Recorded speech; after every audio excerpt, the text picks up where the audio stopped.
श्रीकृष्ण श्रीकृष्ण श्रीकृष्ण श्रीकृष्ण गुरुर्ब्रह्मा गुरुर्विष्णुः गुरुर्देवो महेश्वरः गुरुः साक्षात् परं ब्रह्म तस्मै श्री गुरवे नमः तस्मै श्री गुरवे नमः।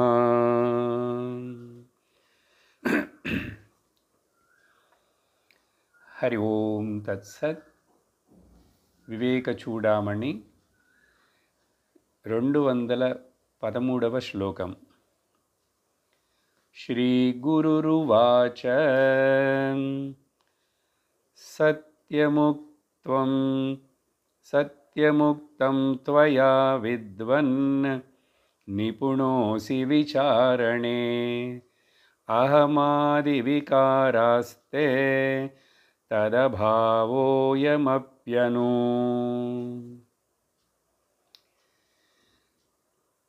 గురు శిష్యుల మధ్యలో జరుగుతున్నటువంటి ఈ సంవాదం వివేక చూడామణి. శాస్త్రము ఎందుకు వినాలి, ఎందుకు చదవాలి అని ప్రశ్న వస్తే, శాస్త్రము వినకుండా చదవకుండా ఒక మనిషికి తన జీవితం యొక్క నిజమైన లక్ష్యం ఏమిటి అనేటువంటిది తెలియదు. ఆ లక్ష్యం తెలుసుకోవాలి, దానికోసం జీవించాలంటే మనకు గైడ్ చేసేటువంటిది శాస్త్రం. శాసనాత్ ఇది శాస్త్రం అని చెప్పాం. అందువలన అలాంటి ప్రశ్న మనలో రాకూడదు, ఎవరికీ రాకూడదు. ఇక్కడ గురువుని చేరినటువంటి శిష్యుడు చక్కగా శ్రద్ధతోటి భక్తితోటి వింటూ గురువు చెప్పిన మాటలు విన్న తర్వాత 5 కోశాల గురించి వివరించిన వివరాన్ని విన్న తర్వాత సందేహాన్ని వ్యక్తపరిచాడు 212వ శ్లోకంలో. ఈ అజ్ఞానం అనేటువంటిది, మిథ్య అనేటువంటిది కూడా అనాదిగా ఉన్నది. ఈ 5 కోశాలు మిథ్యకు చెందినవి, అజ్ఞానమునకు చెందినవి అని చెప్పారు కదా. అలాంటప్పుడు ఈ అనాదిగా ఉన్నదన్నారంటే అది మరి ఇంక తొలగనే తొలగదా, పోనే పోదా? అలా పోనప్పుడు ఒక మనిషికి ముక్తి అనేటువంటిది ఎలా సాధ్యం? అప్పుడు ముక్తిని గురించి, మోక్షమును గురించి మాట్లాడి ఏమి ప్రయోజనం అని చెప్పి అక్కడ ఒకవేళ అన్నిటినీ నెగేట్ చేసిన తర్వాత 5 కోశాలని ఇంకక్కడ మిగిలి ఏమీ లేదు కదా, ఏమీ మిగిలి లేదు. అప్పుడు ఏమీ లేనప్పుడు ఇంకా నేను అనేటువంటి ఇతడు దేనితోటి తనను స్వాత్మానం ఆత్మం విపశ్చిత, ఎట్లా తనను ఈశ్వరుడితో ఐక్యమని ఇలా చెప్తాడు? అక్కడ అసలు ఏమీ లేదు కదా, 5 కోశాలను నెగేట్ చేసిన తర్వాత అని అడిగాడు ప్రశ్న. గురువుగారు ఏం చెప్పారు దానికంటే, నువ్వు బాగా విచారణ చేయటం నీకు చేతనవుతున్నది, నువ్వు విచారణ చేయటంలో చాలా కుశలుడుగానే ఉన్నావు, నువ్వు చెప్పేది నిజముగానే ఉన్నది. కానీ ఓ అబ్బాయి, ఓ శిష్యుడా, ఈ అహము ఆది మొదలైనవన్నీ, అంటే నేను అహంకారం అని భావించేటువంటివన్నీ కూడా, వికారాలన్నీ కూడా అవి లేవు, వాటన్నిటి నెగేట్ చేశాను అనేటువంటిది చెప్పడానికి నెగేట్ చేస్తున్నటువంటి వాడవైన నువ్వు శేషముగా ఉన్నావు. అందువలన ఒకవేళ ఈ 5 కోశాల చేత అనుభవపడే అనుభవాలు అవన్నీ లేకపోయినప్పటికీ కూడా ఎవరికైతే అనుభవపడినాయో ఆ చైతన్యము, అతడు, అది ఆ ఆత్మవస్తు, అది లేకుండా పోదు ఎప్పుడు కూడా. కాబట్టి ఏమీ లేదు అని అడుగుతున్న నువ్వు ఉన్నావు కదా, అని చెప్పిన తర్వాత 214వ శ్లోకంలో ఈ సాక్షిత్వం అంటే ఏమిటి, నువ్వు ఉన్నావనే దానికి ఏదైనా ప్రమాణం కావాలా ఏమిటి, అక్కరలేదు అని చెప్పి విచారించి చూడు అని చెప్తున్నారు. చదువుదాం. సర్వే నానుభూయంతే యస్వయం నానుభూయతే తమాత్మానం వేదితారం విద్ధి బుద్ధ్యా సుసూక్ష్మయా. జాగ్రత్తగా ఆలోచించు, సూక్ష్మమైన బుద్ధితోటి ఆలోచించు.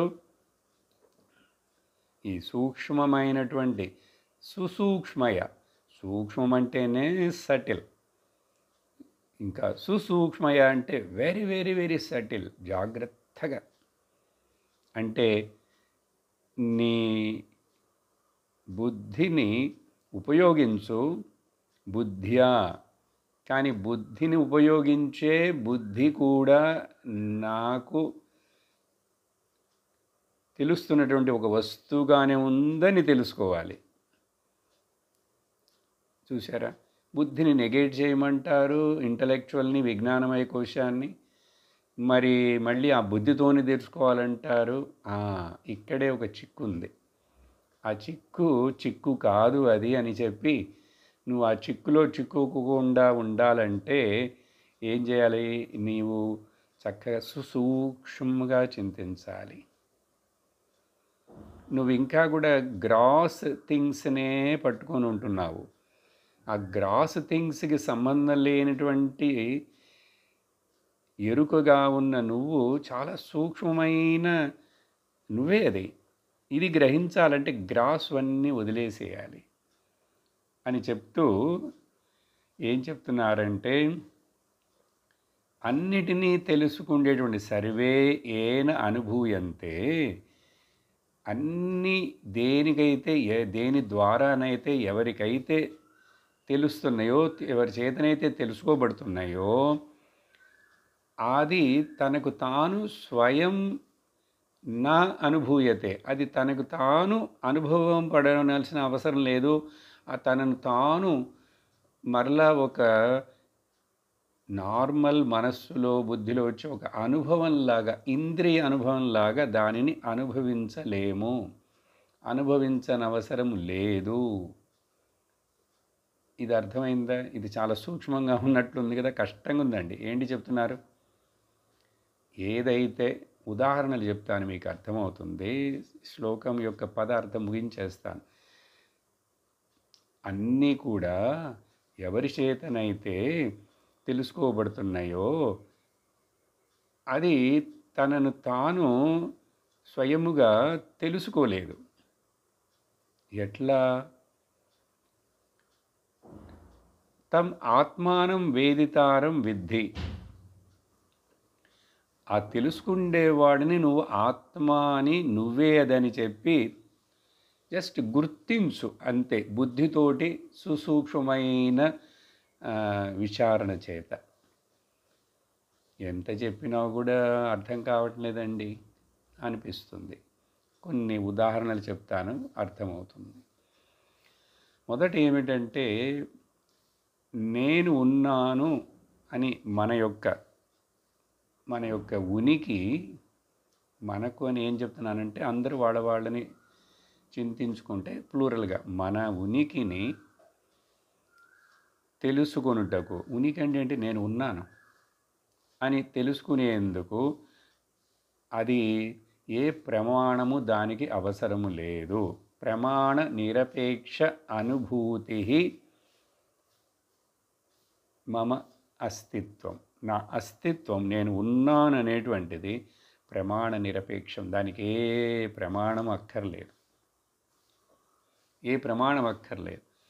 నువ్వు తెలియలేదే, ఎలా తెలుసుకుండేది అని అడుగుతున్నావంటే ఇదే ఏదో ఇంకొక ఆబ్జెక్ట్ని తెలుసుకోవటం అయితే ఓకే, అది నాకు తెలియదు అంటావు. ఇక్కడ ఎవరిని గురించి విచారణ? ఏది ఇక్కడ ఆబ్జెక్ట్ ఏమిటి? నువ్వే ఆబ్జెక్ట్, నువ్వే సబ్జెక్ట్. సబ్జెక్ట్ ఆబ్జెక్ట్ ఒకటిగా ఉన్నప్పుడు అక్కడ ఎవరు ఎవరిని తెలుసుకుంటారు, ఎవరు ఎవరిని ఎందుకు తెలుసుకోవాలి, ఏమని తెలుసుకోవాలి? కిం బోధవ్యం కిమబోధవ్యం, కిం బోధవ్యం కిమబోధవ్యం, సర్వం బ్రహ్మమయం. రే రే సర్వం ఏది తెలుసుకోవాలి, ఎవరెవరిని తెలుసుకుంటారు? కాబట్టి ఇక్కడ సబ్జెక్టు నువ్వే, ఆబ్జెక్టు నువ్వే అవుతే ఇంకా తెలుసుకోవడానికి ఇంకోటని ఏమి లేదు. అందుకని ప్రశ్నని తీసుకురాకు మరలా. ఎలా తెలుసుకుంటాను, ఎలా తెలుసుకోవాలి, ఎవరు, ఎందుకు? నువ్వేగా, నువ్వు ఉన్నావుగా. ఉన్నానని గుర్తించంతే. నువ్వేదో ఒక ఆబ్జెక్ట్ లాగా చూడకు. సరే, ఉదాహరణ చెప్తాను చూడండి. కళ్ళు ఉన్నాయండి. కళ్ళు ఆ లోకంలో ఉన్న అన్ని రూపాలను, రంగులను అన్నిటినీ చూస్తున్నాయి, ఎన్నో చూస్తున్నాయి. కానీ పాపం కళ్ళు వాటిని అవి చూసుకోగలవా? కళ్ళు కళ్ళను చూసుకోగలవా? ఎన్నటికైనా చూసుకోగలవా? చూసుకోలేదు కాబట్టి, చూసుకోలేకపోయినాయి కాబట్టి కళ్ళు లేవని చెప్తావా? కళ్ళు కళ్ళను చూసుకోలేకపోయినా కూడా కళ్ళు ఉన్నాయని చెప్పడానికి ప్రమాణం ఏమిటంటే, కళ్ళు ఉండబట్టే కదా అన్నిటినీ చూస్తున్నాను, తెలుసుకుంటున్నాను, తెలుస్తున్నాయి, చూస్తున్నాయి. కాబట్టి కళ్ళు కళ్ళను చూసుకోలేకపోయినా కూడా ఆ కళ్ళు ద్వారానే ఇవన్నీ తెలుసుకుంటున్నానని తెలుసుకుంటే చాలు, కళ్ళు ఉన్నాయని వేరే ఇంకొక విధంగా ప్రమాణం, నిరూపణం అక్కర్లేదు. ఇది అర్థమవుతున్నది అనుకుంటాను కొంచెం కొంచెం. ఇట్లాంటి ఈ వాక్యాలు, ఈ స్టేట్మెంట్స్, ఇవే ధ్యానం చేయాల్సిన విషయం. కళ్ళు కళ్ళను చూసుకోవట్లేదు, లేవు. మరొక ఉదాహరణ, ఇవన్నీ గ్రాస్ ఉదాహరణలే, స్థూలమైనటువంటిది. ఇంకోటి చూడండి.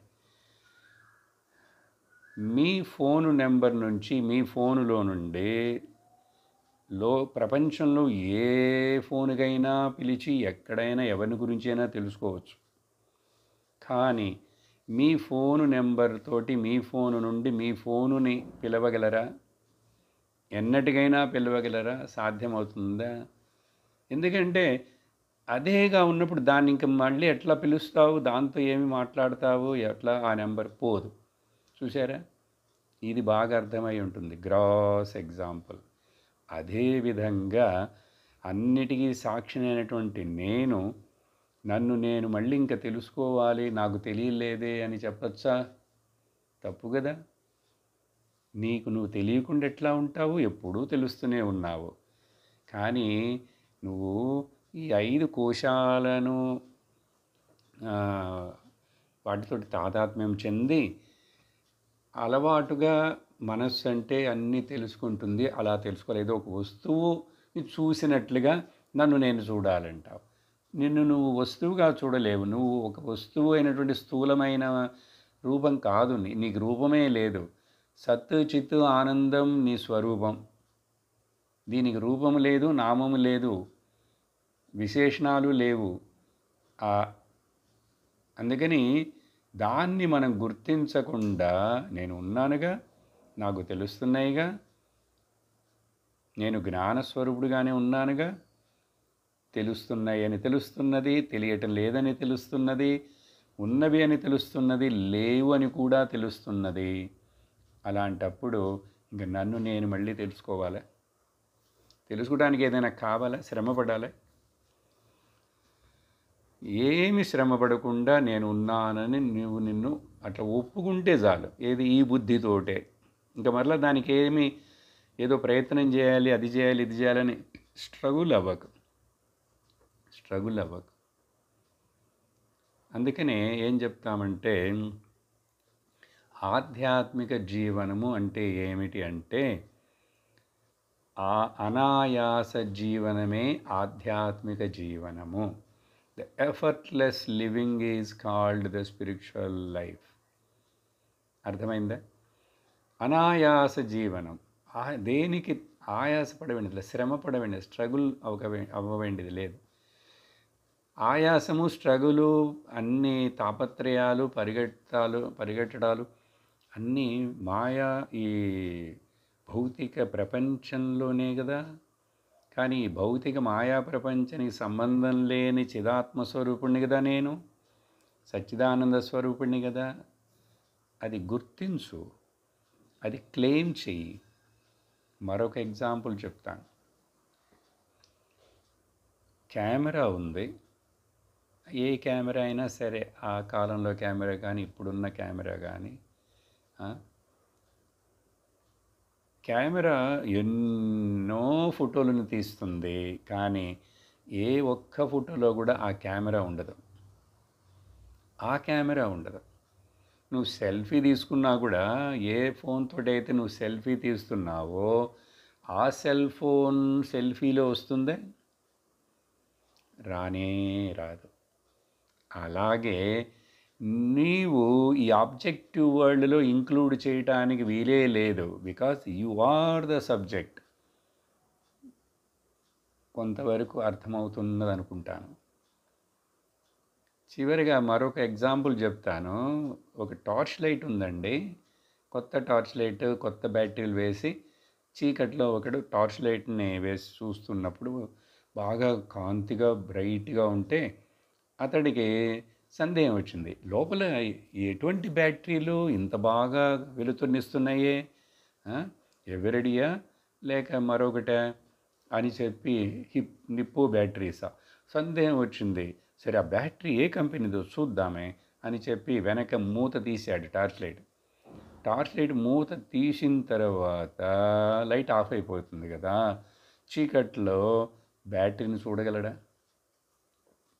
చూడలేడు. ఇప్పుడు మరి బ్యాటరీని చూడలేదంటే బ్యాటరీలు లేవంటావా? బ్యాటరీని చూడకపోయినా కూడా బ్యాటరీలు లేవనే ఎట్లా చెప్తావు? బ్యాటరీలు ఉండబట్టే లైట్ వెలుగుతున్నది కాంతివంతంగా, అంతే.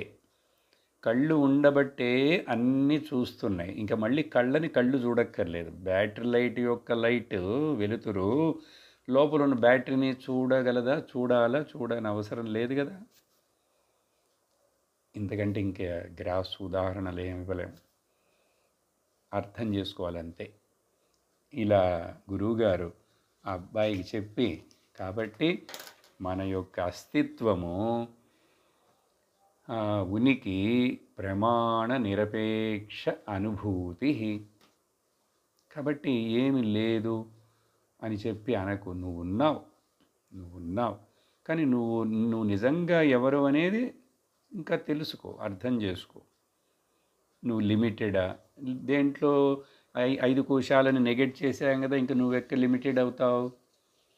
ఇప్పుడు మరి ఇంకంటే నువ్వు ఒకవేళ ఆత్మ అంటే అదేంటో చెప్తాను, విను, బాగా అర్థం చేసుకో. తర్వాత 215వ శ్లోకంలో తత్ సాక్షికం భవేత్ తత్తద్ యద్యేనానుభూయతే కస్యాప్యనుభూతార్థః సాక్షిత్వం నోపయుజ్యతే. కస్యాప్యనుభూతార్థే సాక్షిత్వం నోపయుజ్యతే. అన్ని శ్లోకాలు కొంచెం సూక్ష్మంగా, సటిల్గా ఉంటాయి. బాగా విచారణ అర్థం చేసుకోవాలి. 215వ శ్లోకంలో ఏం చెప్తున్నారంటే, ఏది దేనిని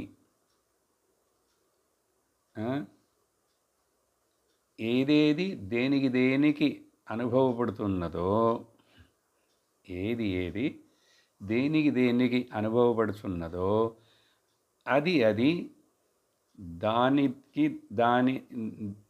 దానికి సాక్షి.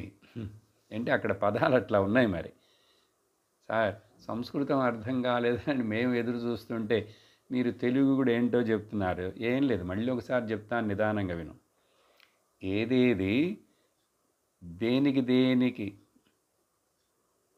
దేనికి అనుభవపడుతున్నదో అది దానికి సాక్షి. ఉదాహరణ ఇస్తే అర్థమైపోతుంది. మళ్ళీ కళ్ళ దగ్గరికి వస్తున్నాను. కళ్ళు బయట వస్తువులను, దాని రంగులను, రూపాలను చూస్తున్నది, రూపవర్ణములను. అప్పుడు ఆ రూపవర్ణములు ఏదేది కళ్ళకి తెలిసింది. దేనికంటే ఇక్కడ అర్థం నా 5 ఇంద్రియాలకని అర్థం చేసుకోవాలి మీరు. ఒక ఇంద్రియం గురించి ఎగ్జాంపుల్ చెప్తున్నాను. సో ఏ వస్తువు యొక్క రంగును, రూపమును కళ్ళు అనుభవపడుతున్నదో ఆ కళ్ళు ఆ వస్తువుల యొక్క రూపవర్ణములకు సాక్షి. అర్థమైందా? ఇప్పుడు ఇది అన్ని 5 ఇంద్రియాలకు అప్లై చేయాలి. ఇట్లా ఒక ఎగ్జాంపుల్ చెప్తున్నాను. అప్పుడు కళ్ళు సాక్షి రూపవర్ణాలను చూచుటకు, చెవులు సాక్షి శబ్దములను వింటున్నందుకు. అది ఏ శబ్దాలైనా సరే అన్నీ వినేది. అలాగే ఏ వాసనలైనా సరే వాటికి సాక్షిగా తెలుసుకుంటున్నది ముక్కు, చర్మము. ఇలాగే 5 ఏ రుచులనైతే తెలుసుకుంటున్నదో నాలిక, ఆ నాలుక వాటన్నిటికీ సాక్షి. అందుకనే కళ్ళు చేసే పనిని చెవులు చేయలేవు, చెవులు చేసే పనిని ముక్కు చేయలేదు, ముక్కు చేసే పనిని నాలుక చేయలేదు. ఇవి ఒకళ్ళ ఫీల్డ్లోకి, ఒకళ్ళ జాబులోకి ఇంకొకళ్ళు ఎంట్రీ అవ్వడానికి అవకాశమే లేదు. అది ఎంతకాలమైనా సరే, ఏమైనా సరే. ఇప్పుడు కళ్ళు చెడిపోయినా కూడా చెవులు పాపం, సరే నువ్వు కొంచెం పాడైపోయినావా, నీకు కష్టంగా ఉందా, నీకు వ్యాధి వచ్చిందా, సరే నీ పని నేను చేస్తానులే అని చెప్పి చెవులు ఎప్పుడైనా కళ్ళ యొక్క ఫీల్డ్లోకి ఎంట్రీ అవ్వగలవా? అవ్వవు. దానికి అది సాక్షి. అదేవిధంగా ఇప్పుడు ఒక లెవెల్ పైకి వెళ్తున్నాం. 5 ఇంద్రియాల యొక్క అనేక రకమైన శబ్ద, స్పర్శ, రూప, రసగంధ అనుభవాలు అది వాటిని తెలుసుకుంటూ, అన్ని ఇంద్రియాల యొక్క ఇన్ఫర్మేషన్ని తెలుసుకుంటూ ఉన్నటువంటిది ఎవరు? మనస్సు.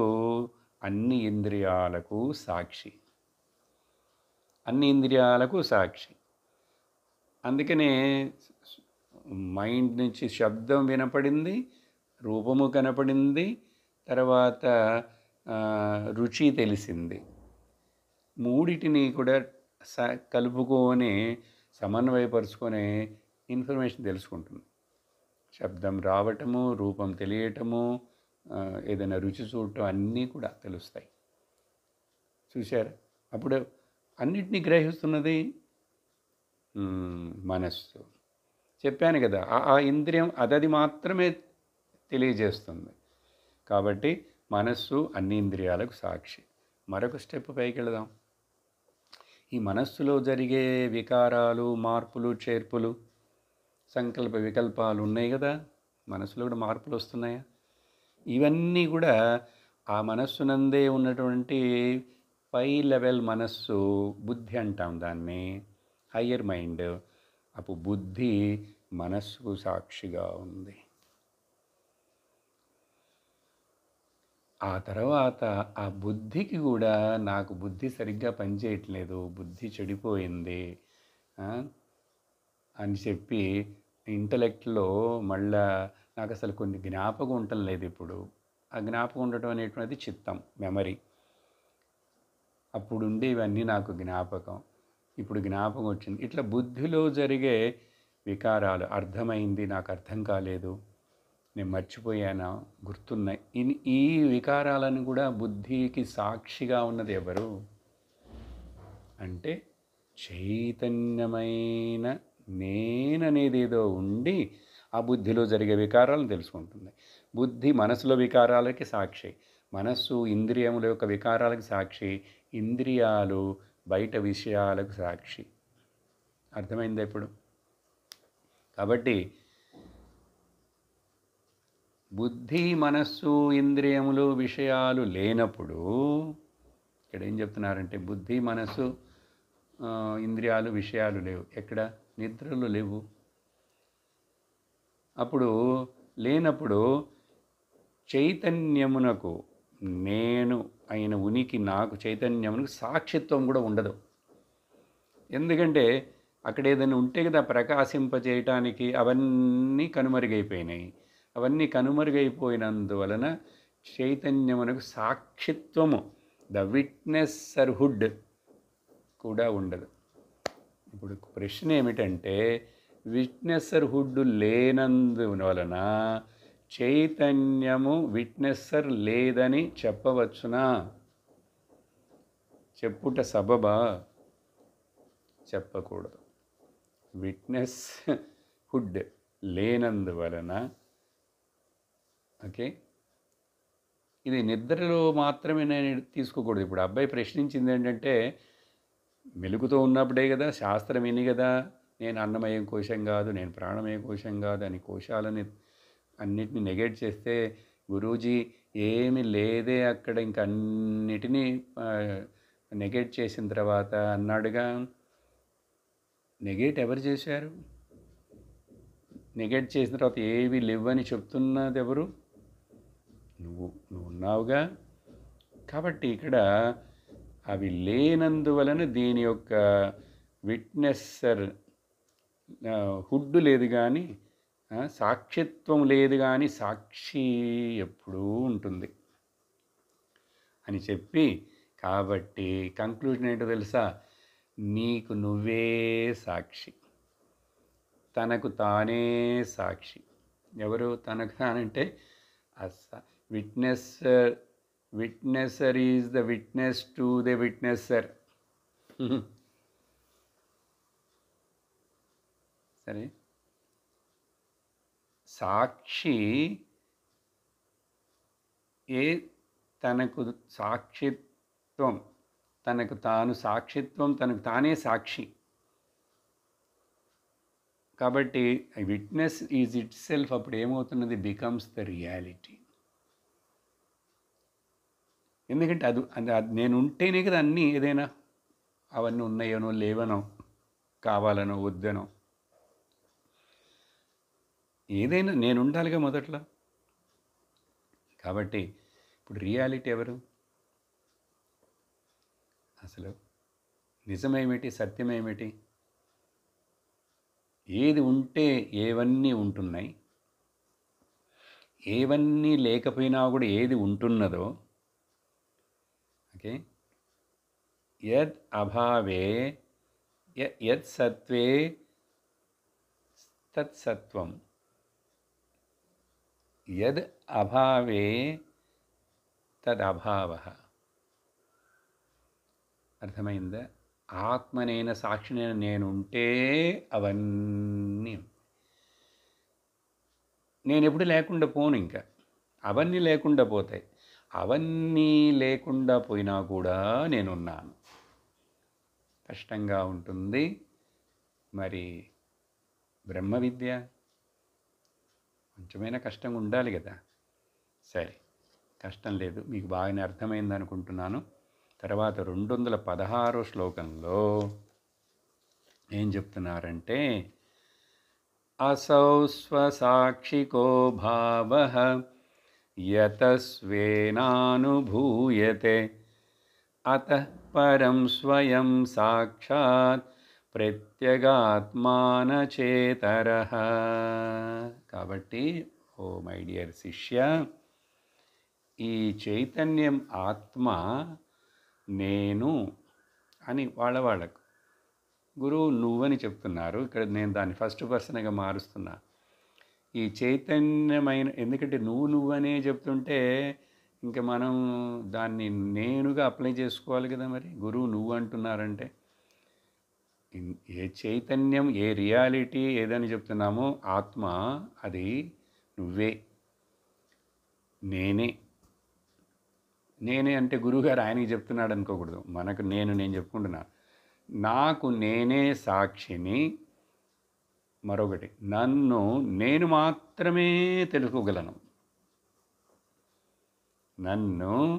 ఇది పాయింట్ జాగ్రత్తగా, నన్ను నేను మాత్రమే తెలుసుకోగలను. గ్రాస్గా వెళ్ళకూడదు థింకింగ్. ఏంటి గ్రాస్గా మైండ్లో అనిపిస్తుంది? నన్ను నేను మాత్రమే తెలుసుకోగలనా? నేనున్నానని వాళ్ళకి తెలుస్తున్నదిగా అంటావు నువ్వు. వాళ్ళకి నీ శరీరం ఉన్నదని తెలుస్తున్నది, లేక నీ శరీరం చచ్చిపోయిందని తెలుస్తున్నది. నువ్వు వాళ్ళకి అసలు నిజంగా తెలియదు. అందుకని నువ్వు ఉన్నావనేటువంటిది ఎవరి యొక్క ప్రూఫ్ అక్కర్లేదు, ఎవరి యొక్క టెస్ట్ మనీ అక్కర్లేదు, ఎవరి యొక్క ID card, government recognition, Aadhaar card, this card, that card, ration card ఏమి వద్దు బాబు. కాబట్టి నాకు నేనే సాక్షిని. మొదటి స్టేట్మెంటు, నన్ను నేను మాత్రమే తెలుసుకోగలను. నన్ను నేను మాత్రమే తెలుసుకోగలను. అందుకని ఆ శరీరంలో ఉన్న ఆ జీవుడు తనను తాను తెలుసుకుంటే బ్రహ్మ ఆత్మనని ముక్తుడవుతున్నాడు. పక్కన ఉన్న మరొక శరీరంలో ఇంకొకడు ఆ జీవుడిని ముక్తుడైన వాడిని చూసినా కూడా వీడికి ముక్తి రావట్లేదు. ఎందుకంటే వీడు వాడిని తనను తానుగా తానే అని తెలుసుకోవాలిగా. కాబట్టి ఆయా జీవుడు, ఆయా ఉపాధిలో ఉన్నవాడు అతడతడు తనను తాను తెలుసుకోవాలి ఆత్మని. అందుకనే భార్యకి ముక్తి వస్తే భర్తకి రాదు, భర్తకి ముక్తి వస్తే భార్యకి రాదు. గురువు జ్ఞాని అయినప్పుడు కూడా శిష్యుడు తనను తాను కూడా ఆత్మని తెలుసుకుంటే జ్ఞానవంతుడైతాడు, ముక్తిని పొందుతాడు. Otherwise not. కాబట్టి చెప్పి ఇక్కడ ఏమంటున్నారంటే, ఇప్పుడు ఆ నేను అనేటువంటిది నేనే బ్రహ్మమును, నేను అప్పుడు చైతన్య స్వరూపం. ఈ చైతన్యం అనేటువంటిది, నేను అనేటువంటిది ఇప్పుడు ఈ లిమిటేషన్స్ అన్నిటిలోంచి బయటకు వచ్చేసింది. లిమిటేషన్స్ అన్నిటినీ తొలగించేశాం. ఇప్పుడు నన్ను నేను రికగ్నైజ్ చేసుకునేది నేను అల్పమైనది కాదు. ఇది సత్యం జ్ఞానం అనంతం బ్రహ్మ. ఒక్కొక్క పదానికి అర్థం కరెక్ట్గా తెలియాలి. అన్నీ ఇప్పుడు వివరించాం. శంకరాచార్యుల వారు చెప్తారు కొంచెం కొంచెం ఇంకా లోపలికి వెళ్ళగా. కాబట్టి నేనే బ్రహ్మమును. బ్రహ్మం అంటే ఏమిటి? ఇప్పుడు నేను లిమిటేషన్, ఈ ఉపాధులు లిమిటేషన్ మాత్రమే కాదు, అంతటా అన్నిగా నేనే సర్వత్ర అనంతముగా వ్యాపించున్నాను. బ్రహ్మస్వరూపుడను. A big claim. ఈ బుద్ధితోనే చేయాలి. ఈ బుద్ధి ఉండంగానే చేయాలి. ఈ బుద్ధి ఉండంగా చెయ్యకపోతే నీకు గతి లేదు, మంచి గతి, మోక్షగతి లేదు. అందువలన బ్రహ్మమును. బ్రహ్మం అంటే జనరల్గా ఏమర్థం చెప్పాం?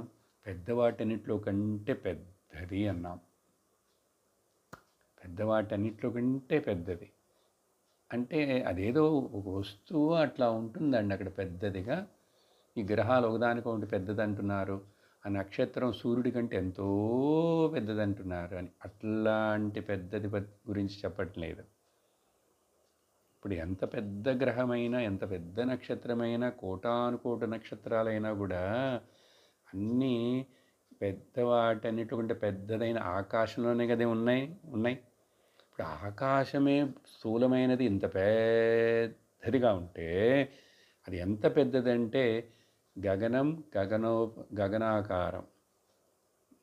ఆకాశం ఎట్లా ఉంటుంది? ఆకాశంలాగే ఉంటుంది. దానికి ఒక ఉపమానం చెప్పలేం. అలాగే సముద్రంలాగానే ఉంటుంది. దాన్ని ఎట్లా పోలుస్తాం?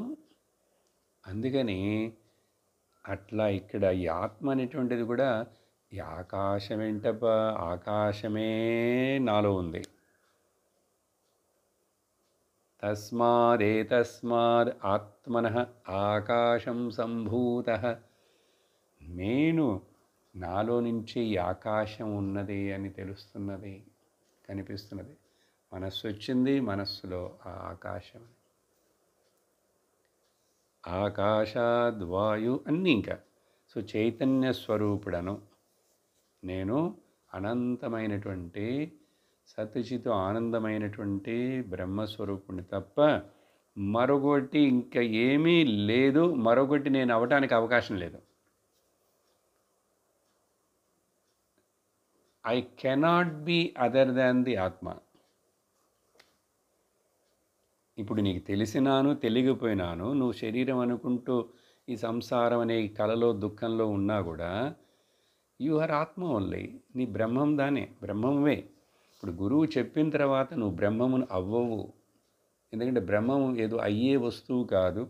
బ్రహ్మం ఈజ్ నాట్ ఏ క్రియేటెడ్ వస్తువు. ఆత్మ is not a created by guru or God or anybody. ఆత్మ ఈజ్ ఈజ్కే కదా ఎగ్జిస్టెన్స్, సత్ అంటున్నాం. సరే, అలా చెప్పిన తర్వాత 217వ శ్లోకంలో జాగ్రత్ స్వప్న సుషుప్తిషు స్ఫుటతరం యోసౌ సంమృజుంభతే ప్రత్యగ్రూపతయా సదాహమహమితి అత్యంతఃస్ఫురన్నైకదా నానాకారవికారభాగిన ఇమాన్ పశ్యన్నహం ధీముఖాన్ నిత్యానందచిదాత్మనా స్ఫురతి తం విద్ధి స్వమేతం హృది. ఇప్పుడు ఇంకా కొంచెం ఇక్కడ పై శ్లోకంలో చెప్పింది నేను వివరించాను మీకు, కానీ ఆ పదాలు అవన్నీ అంత వివరణ అర్థమైందో లేదో, అందుకని కొంచెం సులభంగా ఎక్స్పాండ్ చేసి చెప్తున్నారు శంకరాచార్యులు వారు. ఏం చెప్తున్నారు? నీకు ఒక రోజులో మొత్తం నీకు 3 అనుభవాలు మారి మారి అవస్థలు అంటారు వాటిని, అవి తెలుస్తున్నాయి కదా. ఏమిటవి? జాగ్రత్త, స్వప్న, సుషుప్తి, మెలకువ, కల, నిద్ర, 3.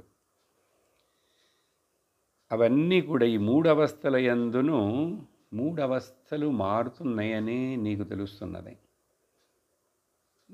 తెలుస్తున్నది. కాబట్టి ఆ 3 అవస్థలు మారుతున్నాయి, వస్తున్నాయి, పోతున్నాయి, మారుతున్నాయి, వస్తున్నాయి, పోతున్నాయి. కానీ ఏది ఈ 3టిని తెలుసుకుంటున్నది? 3 తెలుస్తున్నాయి నాకంటే ఆ 3 నేను అయి ఉండనుగా. దీనికి ఇంతకుముందు ఉదాహరణ చెప్పానే. ప్లాట్ఫామ్ మీద నిలబడి ఉన్నాడు ఒకడు, 7 గంటలకు వచ్చిపోయిన ట్రైన్ని చూశాడు, 10 గంటలకు వచ్చిపోయిన ట్రైన్ని చూశాడు, 12 గంటలకి ఇంకొక ట్రైన్ వచ్చింది పోయింది అది చూశాడు.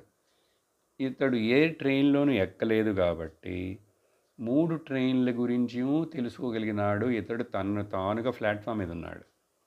అట్లాగే ఇక్కడ సాక్షి అయినటువంటి ఆత్మ అయినటువంటి నువ్వు అసలు యాక్చువల్గా ఈ 3టిలో దేనితోటి నిజమైన సంబంధం లేదు, కానీ సంబంధం ఉన్నట్లుగా తత్కాలమునకు నువ్వు అనుకుంటున్నావు.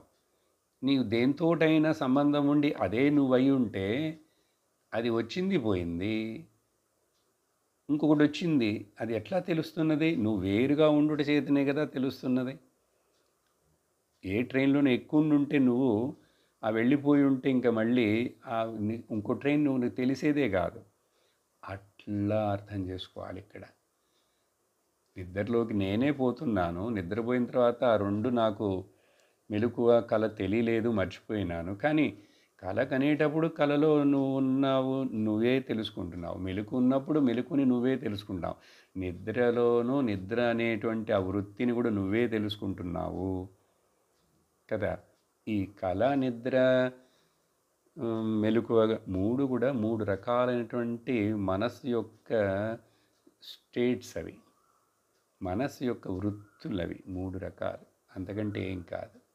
కానీ నేను సర్వవృత్తిధి సాక్షిభూతంగా ఉన్నాను నేను, అది ఇక్కడ చెప్తున్నారు. అప్పుడు ఇలాంటి శ్లోకమే, ఈ పదాలు వచ్చేటువంటిదే మహిషా పంచకంలో ఇదే శంకరాచార్యులు వారు రాస్తారు. జాగ్రత్ స్వప్న సుషుప్తిషు స్ఫుటతర, స్పష్టముగా, యా సంవిత్ విజృంభతే. జాగ్రత్త, స్వప్న, సుషుప్తి అని 3 అవస్థల యందు ఏ చైతన్యం, ఏ ఎరుక ప్రకాశిస్తున్న విజృంభతే, అది యా బ్రహ్మాది పిపీలికాంతతనుషు, బ్రహ్మదేవుని శరీరము నుంచి ప్రారంభించి ఒక చిన్న చీమ యొక్క శరీరం వరకు, బ్రహ్మాజీ టు అమీబాజీ వరకు, యా బ్రహ్మాది పిపీలికాంతతనుషు ప్రోత వ్యాపించున్నది. అంత ప్రోత అంటే వ్యాపించున్నది, కవర్డ్, స్ప్రెడెడ్. జగత్ సాక్షిణి, జగత్తు మొత్తానికి, మెలకువ జగత్తు, కల జగత్తు, నిద్రా జగత్తు. అందుకని ఏమంటాం వాటిని? స్వప్న ప్రపంచం అండ్ నిద్రా ప్రపంచం, జాగ్రత్త ప్రపంచం, ప్రోత జగత్ సాక్షిని. ఇలాగే దక్షిణామూర్తి స్తోత్రంలో కూడా శంకరాచార్యులు వారు రాస్తారు ఏమంటే, స్వప్నే జాగర్తి వా సయేవ పురుషః, స్వప్నే జాగర్తి వా సయేవ పురుషః యా సంవిత్ విజృంభతే. అదే మాదిరి ఇంకొక శ్లోకంలో, ప్రాగస్వాప్సమితి ప్రబోధ సమయే యత్ ప్రత్యభిజ్ఞాయతే తస్మై శ్రీ గురుమూర్తయే నమ ఇదం శ్రీ దక్షిణామూర్తయే. 2 శ్లోకాలలో ఆ విషయాన్ని మెన్షన్ చేస్తారు అక్కడ దక్షిణామూర్తి స్తోత్రంలో. అప్పుడు ఈ ఆత్మ అదే అంతరాత్మ. అంతరాత్మ అంటే నీయందు, నీలో జీవరూపంలో అంటే భావన, ఒక జీవన అనే జీవుడు నేననే ఫీలింగ్, భావనతోటి అన్ని వేళల నేను అని తెలుస్తున్న వాడిగానే నువ్వు ఉన్నావు, ఎరుకగలవాడివై ఉన్నావు నువ్వు. ఆ సాంస్క్రిట్ పదాలకి నేను సింపుల్గా మీకు తెలుగులో చెప్తున్నా. తర్వాత అనేక ప్రకారములైనటువంటి అనేక వికారములతో కూడి ఉన్నటువంటి మనో, బుద్ధి, చిత్త, అహంకారాలు, ఇంద్రియాలు, విషయాలను చూస్తున్నవాడివిగా ఉండి నువ్వు, కానీ నువ్వెట్లా ఉన్నావంటే నిత్య జ్ఞాన ఆనంద స్వరూపుడివై ఉన్నావు నువ్వు. ఈ నువ్వు అని చెప్పిన చోటల్లో అన్ని చోట్ల నేను అని చేర్చుకోవాలి, అది మార్చేసి రీప్లేస్ చేయాలి. నేను ఇప్పుడు అన్నిటికీ చెప్పిన అనేక ప్రకారాలుగా వికారాలు, వాటన్నిటినీ చూస్తూనే ఉన్నాను, సాక్షిగా ఉన్నా. ఆ ఉన్న సాక్షిని నేనేంటి? అన్నీ తెలుస్తున్నాయి కాబట్టి నాకు, నేను జ్ఞానస్వరూపుడుగా ఉన్నాను. వీటితో దేనితో నాకు సంబంధం లేదు కాబట్టి నేను ఎప్పుడూ నిశ్చలుడిగా ఉన్నాను కాబట్టి ఆనంద స్వరూపుడుగా ఉన్నాను. ఎక్కడ? ఈ హృదయ కుహరంలోనే, ఈ ఉపాధి శరీరం లోపలనే స్ఫురిస్తూ ఉన్నాను. హృది చివర పదం. తం విద్ధి, ఇది తెలుసుకో నువ్వు ఇదని నీ హృదయంలోనే ఇది అని చెప్పి, అది నువ్వే అని చెప్పి తెలుసుకో. హృది. అందుకనే రమణ మహర్షుల వారు ఆ చక్కగా ఒక శ్లోకాన్ని రాస్తారు. అందు ఏక శ్లోకంలో సర్వం వేదాంతం. హృదయ కుహర మధ్యే కేవల బ్రహ్మ మాత్రం అహమహమితి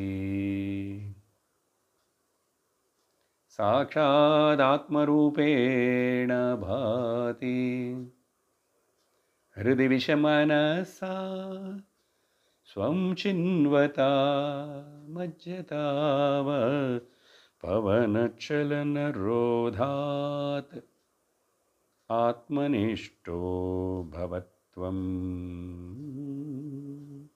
హియర్ అదేదా తం విద్ధి స్వయం ఏతం, అది నువ్వే అని, ఆ బ్రహ్మం అని నువ్వే అని తెలుసుకో, తెలుసుకో, గుర్తించు అంతే. అంటే నిన్ను నీవు తెలుసుకో. అందుకని ఎన్నో తెలుసుకున్నా కూడా అసలు నేను నిజంగా నేనెవరిడనని తెలుసుకోకపోతే ఎంత నష్టమో తెలుసా. మహతీ వినష్టి అంటుంది ఉపనిషత్తు. చాలా పెద్ద నష్టం ఈ మనుష్య శరీరం దొరికి కూడా, ఇలాంటి శాస్త్రం దొరికి, ఇలాంటి గురువులు దొరికి, ఋషి పరంపరలో పుట్టి మనుష్య జన్మ చూడండి. ఎనీహో మనకి ఈ భాగ్యం దొరికింది, వింటున్నాం. ఇదే విషయాన్ని ఇప్పుడు ఇలా అర్థం చేసుకోకుండా, ఇలా వినకుండా ఏదో అని ఊహించుకునేటువంటి ఆ మూర్ఖుడి విషయం చెప్తున్నారు ఒక ఉదాహరణమిచ్చి. 218వ శ్లోకంలో ఏం చెప్తున్నారంటే, ఘటోదకే బింబ తమర్కబింబం ఆలోక్య మూఢో రవిమేవ మన్యతే తథా చిదాభాసముపాధి సంస్థం భ్రాంత్యాహమిత్యేవ జడోభిమన్యతే. ఉదాహరణమిచ్చి, మరి అందరూ ఏమి తెలుసుకోవటం లేదు, వీళ్ళందరూ నేను జీవుడిని, నేను దేహాన్ని అని ఇట్లా అనుకుంటూనే ఉన్నారంటే, మరి అదే కదా అజ్ఞానం, ఆవరణం. ఎప్పుడైనా గురువు చెప్పింది వింటే కదా, శాస్త్రం వింటే కదా, సత్సంగానికి వెళితే కదా. ఉదాహరణ చెప్తున్నారు ఏమనంటే, మూర్ఖుడు, ఏ ఫూలిష్ పర్సన్, జడ స్వభావం, అర్థం చేసుకోడు, వాడికి తెలియదు, ఎవరిని చెప్పినాను వినడు. అజ్ఞాన స్వభావం, జడ స్వభావం, మూర్ఖ స్వభావం ఉన్నటువంటి ఇతడు ఏమనుకుంటున్నాడంటే, నీటి కుండ ఉన్నదండి, నీటి కుండలో ఆ నీటి యందు ఏర్పడిన నీళ్ళనున్న కుండలోని నీళ్ళల్లో ఏర్పడిన ఆ సూర్యుని ప్రతిబింబాన్ని చూసి అది నిజం అనుకుంటున్నాడు. ఈ ఉదాహరణ చెప్తే, ఎవరంటే నేనెట్లా అనుకుంటానంటావు నువ్వు. ఉదాహరణ చెప్తే అట్లా అనిపిస్తుంది. ఇప్పుడు చిన్న పిల్లవాడికి చూపిస్తే వాడు అది సూర్యుడు అనుకుంటాడు, లేక చంద్రుడు అనుకుంటాడు. అలాగే మెంటలీ రిటార్డెడ్ ఎవరైనా అట్లాంటి వాడు అంటే, అందుకని ఇక్కడ మూర్ఖుడు అని చెప్తున్నారు. బ్రెయిన్లెస్, థాట్లెస్, అవివేకి. ఈ ఉదాహరణ చెప్తే మనం ఏదో గొప్పగా, నేను అట్లా అనుకోనండి, నేను అంత మరీ అవివేకినా ఏంటి. కుండలో నీళ్ళలో కనపడే ప్రతిబింబం అదే ఇక్కడ జరిగింది బాబు. ఏంటది? బకెట్ అనే బాడీలో, ఎందుకంటే ఈ రోజుల్లో కుండలు ఎవరు వాడట్లేదు కాబట్టి, బకెట్ అనే బాడీలో, బుద్ధి అనే నీటిలో ప్రతిబింబిస్తున్న చైతన్యమును చూసి ఇదే నేను, ఇదే నేను, ఇదే నేను అనుకుంటున్నాడు. అదే నేను, ఇదే నేను అని అహంకార ప్రతిబింబ చిదాభాసమైనటువంటి అని అజ్ఞానులందరూ, మూఢబుద్ధులందరూ తలుస్తుంటారు ఈ లోకంలో. చూశారా ఎంత సింపుల్ ఉదాహరణ. కాబట్టి ఇప్పుడు మరి ఇంకొక పక్కన ఎవరు వివేక చూడమని వింటాడో, శాస్త్రాన్ని వింటాడో, గురు ఉపదేశాన్ని వింటాడో, శ్రవణం చేస్తాడో, అతడు ఎవరు? బుద్ధిమంతుడు, విదుషుడు, జ్ఞాని, వివేకుడు. ఏం చేస్తున్నాడు? కుండను, నీళ్లను పక్కన పెట్టి, ఎక్కడ? నీడలో పెడతాడు. పెట్టి నేరుగా ఆకాశంలో ఉన్న సూర్యుడిని చూస్తాడు. కుండను పక్కన పెట్టేశాడు, నీళ్లు పక్కన నీడలో పెట్టాడు. అటువైపు ఆకాశంలో చూస్తుంటే నిజమైన సూర్యుడిని చూసినట్లుగా ఈ విదుషుడు, వివేకి, జ్ఞాని ఈ BMI complex, body mind intellect complex, ఎందుకు కష్టం ఇట్లా చెప్తా, బకెట్లో ఉన్నటువంటి నీళ్ళన్నిటినీ పారబోసేసి బకెట్ను కూడా పగలగొట్టి, ఇదే మరి బాడీ ఐడెంటిఫికేషన్ పోవాలి కదా, ఇది ఎట్లాగో పగిలిపోతుంది. అది కానీ సటిల్ బాడీ మైండ్ నువ్వు ఇక్కడే జ్ఞానంతో డిజాల్వ్ చేయకపోతే అది మళ్ళీ ప్రయాణం చేసి ఇంకొక శరీరానికి వెళుతుంది. దానికి అదొక శక్తి ఉంది అట్లా. ప్రకృతి మాయ మిథ్య అయినా కూడా. కాబట్టి బకెట్ ఇక్కడ పగిలిపోయింది. బకెట్ పగిలిపోతే నీళ్ళన్నీ కింద పోయినాయి. నీళ్ళన్నీ కింద పోతే ఇంక నీళ్ళు లేవు, బకెట్ లేదు. కాబట్టి ప్రతిబింబము లేదు, అక్కడ రిఫ్లెక్షను లేదు. కానీ అలా చేసినప్పుడు నిజమైన సూర్యుడికి ఏమైనా అయిందా? ఇప్పుడు 10 బకెట్లు ఉన్నాయండి. 10 బకెట్లలో 10 బకెట్ల నీళ్ళని పారబోసాం, 10 బకెట్లని పగలగొట్టేసాం, ముక్కలు చేసాం. 10 కుండలు అనుకోండి. 10 ప్రతిబింబాలు లేవు. పైన ఉన్న సూర్యుడికి ఏమైనా అయిందా? నిజమైన సూర్యుడికి అవ్వలేదు కదా. అలాగే ఇక్కడ అనేక రకాల బకెట్లు, ఈ బాడీలు, అనేక రకాల ఆ లోపల ఉన్న బుద్ధి, చిదాభాసాలు, బుద్ధి, మనస్సు, దాంట్లో సటిల్ బాడీలో ప్రతిబింబాలు. ఇప్పుడు ఈ బాడీలు పగిలిపోయినాయి ఏమిటి, ఆ చిదాభాస అంతా డిజాల్వ్ అయిపోయినాయి ఏమిటి, అసలు ఇన్నిటికీ కారణము ఇన్ని రకాలు ఉన్నాయా ఏంటి? బకెటు నిజం కాదు, నీళ్ళు నిజం కాదు, దాంట్లో ఏర్పడిన ప్రతిబింబం అంతకంటే నిజం కాదు. కానీ అన్నీ కనపడి ఇట్లా ప్రవర్తిస్తున్నట్లు అయినట్లుగా ఉండటానికి కారణం ఒకే ఒక సూర్యుడు. కాబట్టి ఈ విధంగా బిఎంఐ, బాడీ మైండ్ ఇంటెలెక్ట్ కాంప్లెక్స్ని, దానిలో ఏర్పడే వికారాలైనటువంటి పిఎఫ్టీలను, పర్సీవర్, ఫీలర్, థింకర్, వీళ్ళందరినీ, perceptions, feelings and thoughts, emotions and thought, వీటన్నిటిని కూడా పక్కన పెట్టేసి నీ లోపలికి నిజంగా నిన్ను చూసుకో. అక్కడ పైన సూర్యుని చూసినట్టుగా నిన్ను నువ్వు లోపల నీ యందు చూసుకో. 219 చెప్తున్నాను, కానీ 219 మనం చదవలేదు. ఆ 2 ఎగ్జాంపుల్స్ పక్కనే, మొదట మూర్ఖుని గురించి, తర్వాత విదుషుడి గురించి చెప్పారు. కాబట్టి చదువుతాను ఇప్పుడు. ఘటం జలం తద్గతమర్కబింబం విహాయ సర్వం వినిరీక్షతేర్కః తటస్థ ఏతత్ త్రితయావభాసకః స్వయం ప్రకాశో విదుషా యథా తథా. ఇప్పుడు అదే అర్థం చెప్తున్నాను మీకు. సరే, ఈ ఉదాహరణలో తటస్థమని ఒక పదాన్ని వాడారు, చూసారా?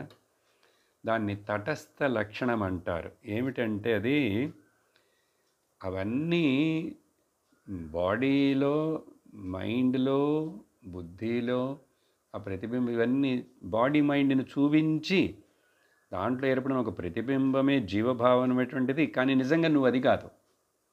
నువ్వు దానికంటే ఎంతో గొప్ప పెద్దవాడి బ్రహ్మము నువ్వు అని తెలియటానికి ఈ టెంపరీగా ఉపయోగిస్తున్నటువంటి ఉపాధులను చూపిస్తూ చెప్పే పద్ధతికి పేరు తటస్థ లక్షణము అంటారు.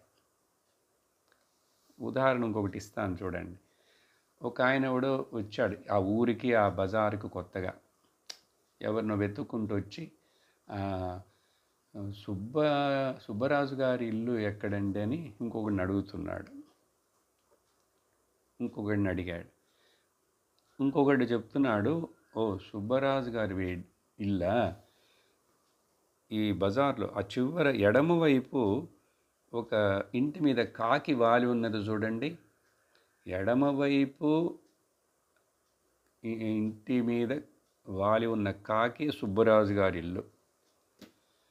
ఇప్పుడు ఈ ఎడమవైపు కానీ, ఇల్లు కానీ, కాకి కానీ సుబ్బరాజుకి సంబంధమే లేదు. సుబ్బరాజే కదా.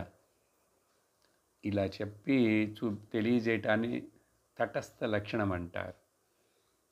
కానీ ఇతడు ఈరోజు వెళ్ళాడు, సుబ్బరాజుని కలిశాడు. మళ్ళీ ఒక 2-3 సంవత్సరాల తర్వాత, లేక ఒక కొన్ని రోజుల తర్వాత మళ్ళీ వచ్చాడు. వచ్చినప్పుడు ఇప్పుడు మరలా సరే ఎడమ వైపు అని చెప్పాడా కుడివైపు అని చెప్పాడో మర్చిపోయాడు, అదొకటి.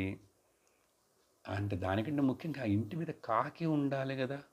ఆ రోజు చెప్పాడే కాకి అని. ఇప్పుడు ఏ ఇంటి మీద ఎక్కడ కాకి లేనే లేదే అని సతమతం అవుతున్నాడు.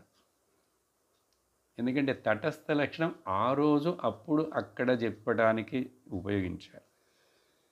కానీ నిజంగా సుబ్బరాజు ఈరోజు మేబీ సుబ్బరాజు ఇల్లు కూడా మారుండొచ్చు. ఇక్కడ జీవుడు ఇల్లు మారుతున్నాడు కదా.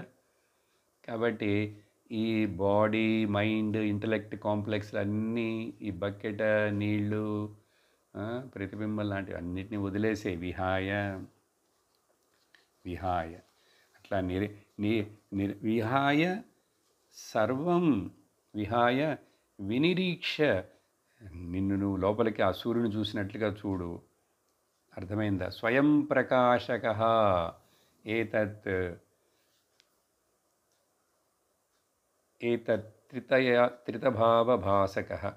ఈ బాడీ మైండ్ కాంప్లెక్స్ అనేది లేకుండానే ఇంటలెక్ట్ అది దాంట్లో ఇప్పుడు చదువు సంబంధం లేకుండానే స్వయం ప్రకాశముగా ఉన్నాను నేను అని చెప్పి విదుషుడు ఎలా అయితే తెలుసుకుంటాడో ఆ విధంగా నువ్వు కూడా తెలుసుకో అని చెప్పి ఆ తరువాత 220, 221, 222 ఈ శ్లోకాలలో నువ్వు నిన్ను తెలుసుకో, నువ్వు చైతన్య స్వరూపి ఆత్మగా స్వయం ప్రకాశంగా నువ్వు తెలుసుకో అని చెప్తున్నారు కదా ముందు శ్లోకాల్లో. అంటే అర్థం ఏమిటండి? అసలు నిజంగా నా గురించి ఏం చెప్పరేంటి మీరు?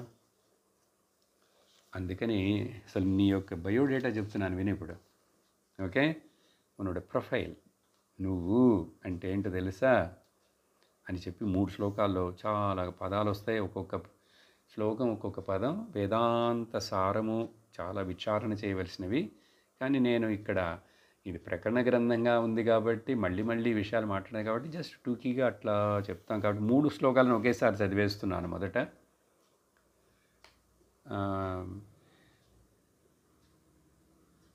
ఓకే, 3 నిమిషాలు టైం ఉంది కాబట్టి ఒక శ్లోకాన్ని చదివి కొంచెం చెప్తా. కానీ అన్నీ కనెక్టివ్గా ఉన్నటువంటి విశేషణాలు లేకపోయినా కూడా మరి నువ్వు గుర్తించాలంటే నీకు ఏదో చెప్పాలి కదా. నేను దేహం ధియం చిత్ ప్రతిబింబమేవం విసృజ్య బుద్ధౌ నిహితం గుహాయాం ద్రష్టారమాత్మానమఖండబోధం సర్వప్రకాశం సదసద్విలక్షణం. ఇప్పుడు ఒక శ్లోకం తీసుకుంటేనే మొదట ఏం చెప్తున్నారంటే పైన చెప్పిన విషయాన్ని ఈ మొదట్లో నువ్వు నెగేషన్ చేయటం మొదలుపెట్టాయి. దేహం ధియం చిత్ ప్రతిబింబం, body mind intellect and plus ఆ ఇంటలెక్ట్లో ప్రకాశిస్తున్నటువంటి ప్రతిబింబం, ఇదన్నిటి కూడా విసృజ్య give it up, drop like a hot potato. Okay, వదిలేసి నీ బుద్ధి అందే, నీ హృదయ గుహలోనే బుద్ధౌ నిహితం గుహాయాం, నీ బుద్ధి అందే హృదయ కుహరం మధ్యలోనే నిహితం కూర్చొని ఉన్న ప్రకాశిస్తున్న ఆ ద్రష్టారం, ద విట్నెస్సర్, ద్రష్టారం, దృక్ లేకపోతే క్షేత్రజ్ఞ అని పేరు. ద్రష్టారం ఎవరది? దానికి పేరే ఆత్మానం. అదేంటి అక్కడ కొంచెం ఏంటి చిన్నదా, గుండెలో కూర్చొని ఉందా? ఉపనిషత్తులు కూడా చెప్తాయి కదా, అంగుష్టమాత్ర పురుష, ఇంత సైజు ఉంటుందిట. ఇది ఎందుకంటే మనకు ఈ మైండ్ బయటికి స్కాటర్డ్ అయిపోకుండా ఉండేందుకు కొంచెం డిక్రీజ్ చేసి డిక్రీజ్ చేసి సూక్ష్మమైన చింతన కోసం అట్లా హృదయ కుహర మధ్య కేవలం బ్రహ్మ మాత్రం. ఈ నేను అనేటువంటిది ఎక్కడంటే ఒక చిన్న థాటే కదండి, ఐ థాట్. కానీ వచ్చి అది నిజంగా థాట్ కాదు, అది నిజమైన నేను శుద్ధహం. దాన్ని చుట్టుకొని వేరే థాట్స్ అన్నీ ఉంటాయి. నేను నిజమైన అహం థాట్, దాని చుట్టూ ఇదం థాట్స్. ఇదం థాట్స్ చాలా ఉంటాయి, ఐ థాట్ ఒక్కటే. కానీ అది శుద్ధమైన అహంకార కాదు. అట్లా అది అఖండ బోధం,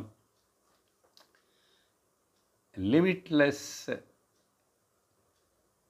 నోయర్ జ్ఞానస్వరూపం, లిమిట్లెస్. అందుకని ఇప్పుడు ఈ బుద్ధిలో, ఈ శరీరంలో నాకు అన్నీ తెలియవే, నాకు ఫ్రెంచ్ లాంగ్వేజ్ తెలియదు, నాకు జపనీస్ లాంగ్వేజ్ తెలియదు అని నువ్వు బాధపడక్కర్లేదు.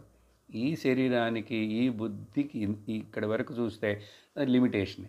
కానీ నేను అఖండంగా, అన్లిమిటెడ్గా వ్యాపించి అంతటా నేనే ఉన్నాను కాబట్టి అప్పుడు ఆ జపాన్ అది మాట్లాడేవాళ్ళు, ఇంకోటి మాట్లాడేవాళ్ళు. అందుకని ఇక్కడ ఈ జ్ఞానం వచ్చిన తర్వాత ఇంకా నాకు అది తెలియలేదే అనేటువంటి కొరత ఉండదు. పూర్ణం కంప్లీట్ ఇట్ సెల్ఫ్. నీకు ఇంకా తాపత్రయం అది తెలియలేదు, ఇది తెలియలేదని, నాకు ఆ శక్తి లేదు, ఈ శక్తి లేదే, ఆ సిద్ధి లేదే, నీకు లేదు. ఈ శరీరానికి ఇంకోటికి ఉందా? అది నీదే, అన్నీ నీవే. ఇక్కడ నీకు పెద్ద కారు బంగ్లా లేవా? ఆ లోకంలో ఉన్న అన్ని కార్లు నీవే. ఎందుకంటే ఆత్మ అన్నిట్లో ఉన్నది ఒకటేగా. చూసారా? సర్వత్ర సమదర్శనం, సర్వత్ర బ్రహ్మభావం, సమభావం, ఈశ్వర భావం. ఇది జ్ఞాని యొక్క లక్షణంగా ఉంటుంది. అది సర్వప్రకాశం, అన్నిటినీ ప్రకాశిస్తూ, అన్నిటినీ తెలుసుకుంటూ అనంతంగా. కాబట్టి లిమిటేషన్స్లో నుంచి ముందర మనం బయటపడాలి. నేను లిమిటెడ్ అనే భావనలోంచి బయటపడాలి. ఇది సత్తుకి అసత్తుకి విలక్షణముగా ఉన్నది. అంటే మేనిఫెస్టెడ్, అన్మానిఫెస్టెడ్. ఏది మేనిఫెస్టెడ్? ఈ ప్రకృతి అప్పుడప్పుడు మేనిఫెస్ట్ అవుతుంది, తర్వాత అన్మానిఫెస్ట్గా ఉంటుంది. ఈ వచ్చిపోయే వాటికి మేనిఫెస్ట్ అంటే వచ్చేవి, అన్మానిఫెస్ట్ అంటే పోయేవి. వచ్చిపోయే వాటికి సంబంధం లేకుండా విలక్షణంగానే నువ్వు ఎప్పుడు ఉన్నావు బాబు, అది గుర్తించు. ఇలా రాబోయే శ్లోకాలు ఇంకా మన యొక్క స్వరూప నిజంగా ఏమిటనేది తెలియజేస్తారు. ఓం పూర్ణమదః పూర్ణమిదం పూర్ణాత్ పూర్ణముదచ్యతే పూర్ణస్య పూర్ణమాదాయ పూర్ణమేవావశిష్యతే. ఓం శాంతి శాంతి శాంతి. హరి ఓం శ్రీ గురుభ్యో నమః. హరి ఓం. హరి ఓం తత్సత్.